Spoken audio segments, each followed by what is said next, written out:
We are at a very special hi-fi shop here in New York. It's Skyfi Audio, and they have very much old historic hi-fi, but also new hi-fi.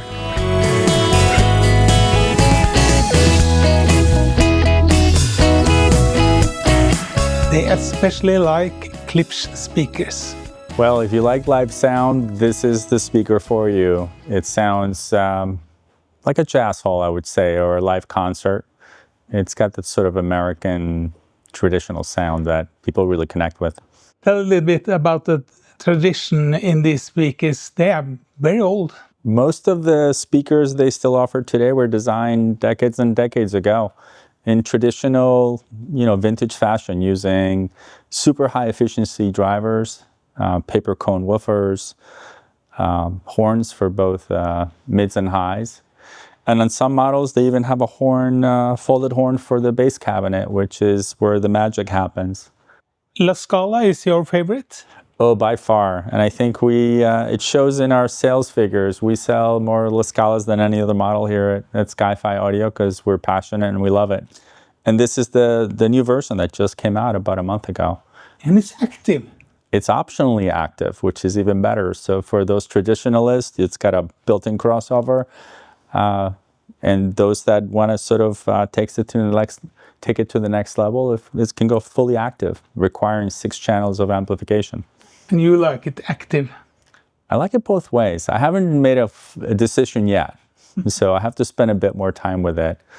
La Scala look like it's always done, but what is different with this new version?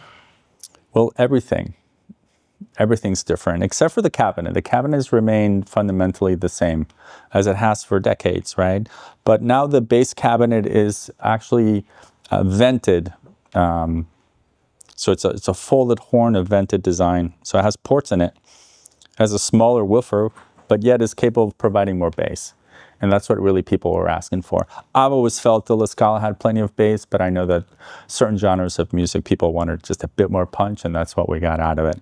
A new horn for mid-range, a new Tetrix design, and a brand new tweeter as well. So it's as different as it can be. This looks even bigger. So that's a Cornwall, much simpler design. So that's just a bass reflex cabinet ported in the front. And again, horns all around. What's different between La Scala and this one? Well, everything. But it's extremely capable. It has a very large woofer that gives you plenty of bass. So it's a true rock and roll speaker. The horn's smaller. The tweeter has some similarities, but it's a very different design, and the delivery is in fact different. Here's the Forte. Yeah, the Forte sits just below the Cornwall. So this is essentially a smaller version of the Cornwall, but it is not ported. It has a passive radiator in the back to deliver the most amount of bass out of a cabinet this size. How many Klipsh speakers have you owned yourself? It's funny, people ask that a lot, and it's probably the speaker I've heard the most in my life for 2 reasons. One is here at Skyfi, our house system consists of 4 heresies. I think they're Series 2 or Series 3. But at home? At home, a pair of La Scalas, that's my speaker, and that's really the only pair I own, although I own all the pairs here, technically. How much money of hi-fi is it in the shop? I don't know, but probably it's not insured high enough. It changes daily, but yeah, there's a lot of stuff in here. And we also, most of our inventory is not even in this building, it's elsewhere, so we have a lot of stuff here. One thing you really love is Nagra. Tell a little bit about this Swiss. Yeah, I love Swiss brands, right? So Nagra is definitely at the top of the heap for me. And it's a lot to do with the aesthetic, right? And the ergonomics of Nagra. I love the look of it. The knobs, the meters, the extensive use of aluminum, and the lack of plastic. I'm not a big fan of plastic, so you'd be hard-pressed to find plastic other than maybe this knob and another thing within a Nagra. If you look inside, I'm an engineer, so when I look inside of a Nagra, I'm always taken back by the build quality and the layout. This will last and last and last and last. Yeah, pretty much. We sell quite a few Nagra tape decks over the years, and they don't require a lot of work. Even though they might have had a hard life, it's surprising how incredibly reliable they are, even when they've been sort of disrespected or ignored. They tend to mostly work. On the turntable side, you really like the Technichs 1200. Why? Well, that's a very long question, but first of all, the ruggedness of a Technichs, right? These were machines designed to travel the world with DJs. So from the inception, they were designed to be incredibly hardy and almost bomb-proof. Heavily engineered, beautifully made, and incredibly reliable. And we're able to calibrate them here perfectly and ship them really all over the world.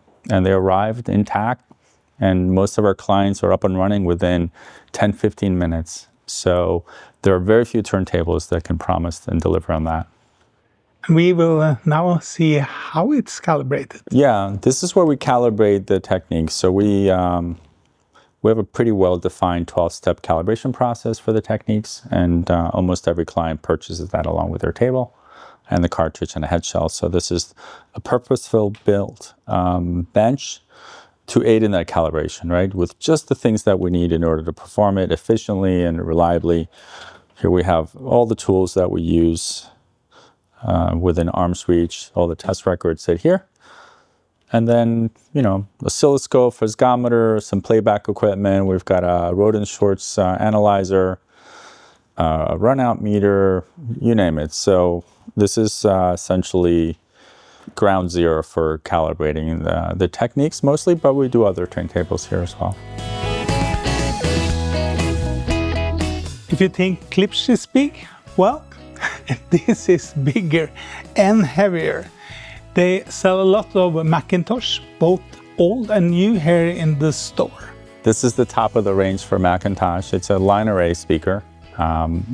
Perfect for a room like this one, a difficult large room where you've got to project deep into it without blowing away any bystanders. And it's quite easy to place in the living room. Yeah, well, I'm not sure what the wife acceptance factor would be in a speaker like this, but in certain living rooms for sure. What is it about McIntosh and Skyfi audio? Well, we love American stuff, right? So this is the pinnacle of American hi-fi. I love the tradition of it, the history, the reliability, and the accessibility to parts and people and service and engineers. It's really a dream brand. I think it's what other brands aspire to be. But it's quite big. Why is it so big? We live in America where things are big. So don't like the small amplifiers. That's not for you. We don't like anything small in this country. You have very much McIntosh in the store. What do you like the best? Do you have a single thing that you really, really like?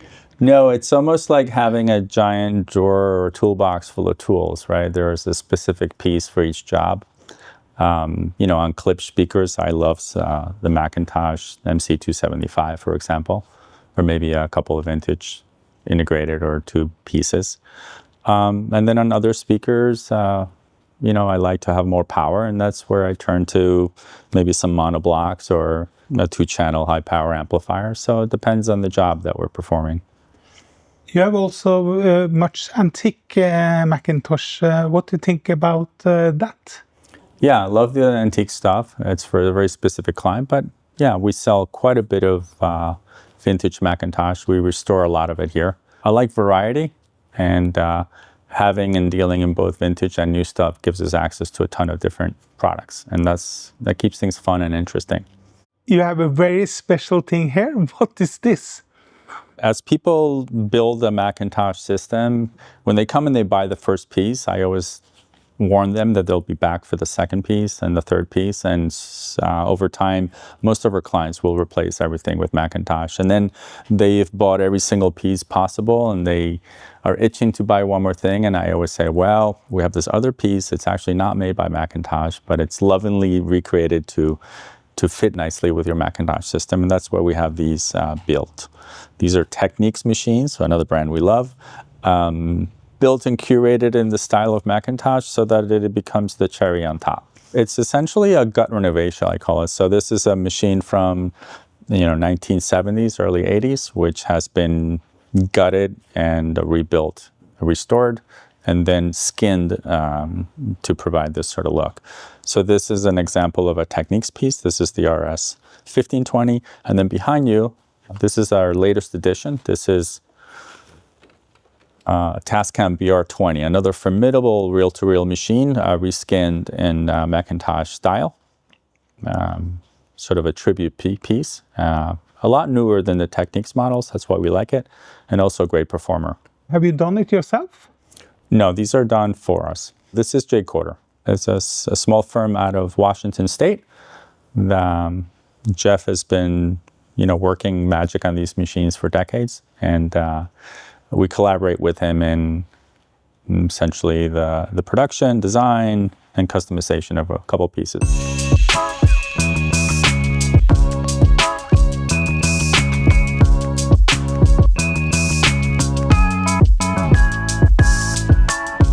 You have a lot of turntables in the store.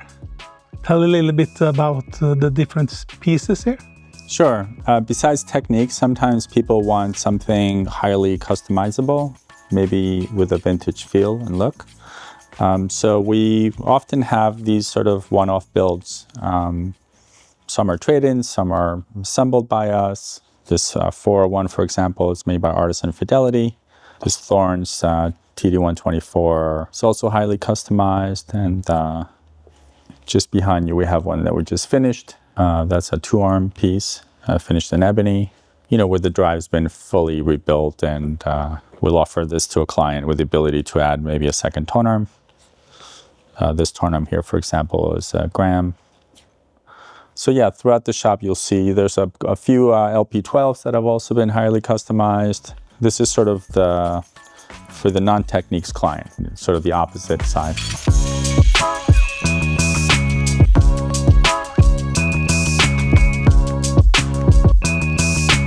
Down here you have very much special hi-fi.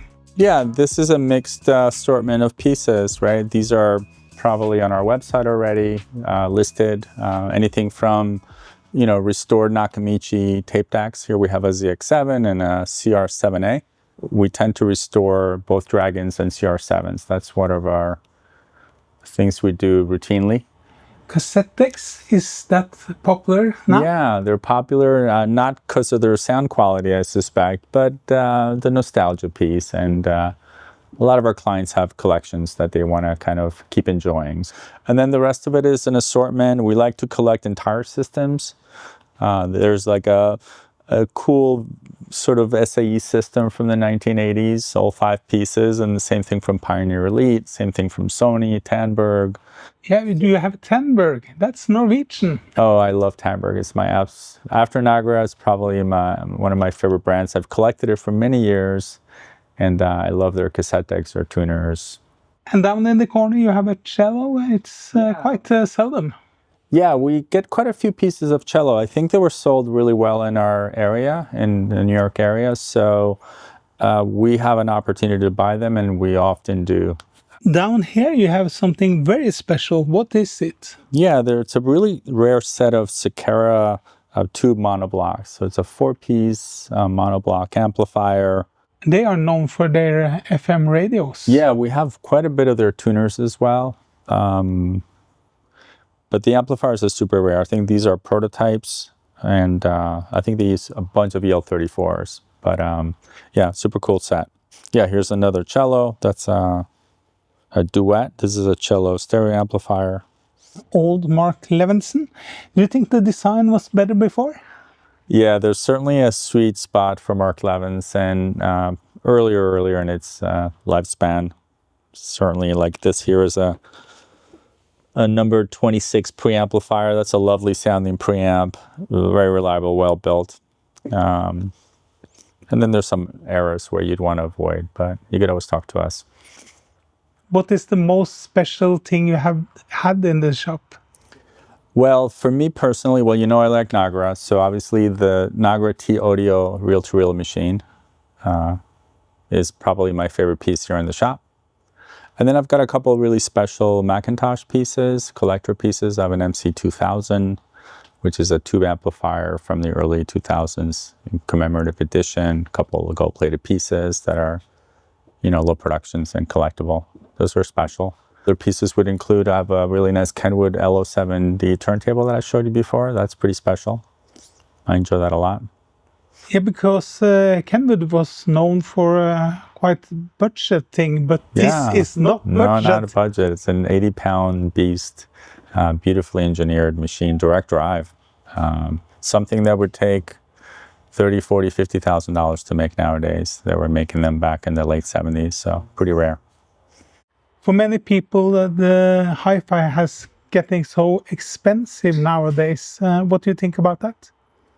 It's a bummer, but that's why we sell a lot of vintage equipment. It sort of affords people the ability to experience some of the really special stuff without having to spend a ton of money. Right nowadays, $30,000 speaker is commonplace, or a preamp, or an amplifier. You know, that's quite a stretch for most folks, but you know, for a few thousand, you can pick up a really nice vintage piece that can probably perform pretty close to it. This one is also quite special. Yeah, there are a couple of pieces. These are super special. These are two monoblocks, the 3500s. These were almost industrial amplifiers. These would have also toured, possibly with a rock band, obviously made right here in New York. So those are special. And then this audio research, right? That's a really special piece as well. One of my favorite here in the shop. It's really early, 1970s. This was the most powerful tube amp in that era.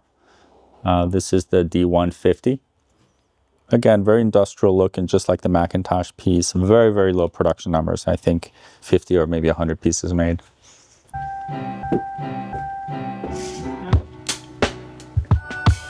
Here you have a lot of pieces. What you are going to do with them?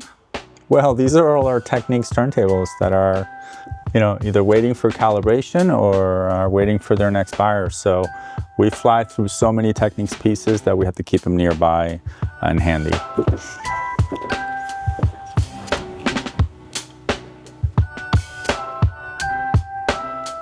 And here you have a Norwegian Tandberg. Yes. Can you tell a little bit about this piece? Well, until very recently, I thought this was one of the best tape decks ever made, but apparently there's a model that's even better than this one. Yeah, because I owned it. It's quite special. It really is. It's a dream to work on. I love servicing these things, except for the meters. The meters do bring me quite a bit of pain and suffering. But yeah, internally, these are beautifully engineered and very good sounding tape decks. Very reliable. And yeah, part of the 3000 series. So this is definitely one of the best tape decks made. Tell a little bit about the things you are having here. Well, it's all my test equipment, right? So we've got a power supply, we got a stereo power analyzer. This measures the power from an amplifier. We've got a FM analyzer. This is what we use to calibrate and troubleshoot tuners.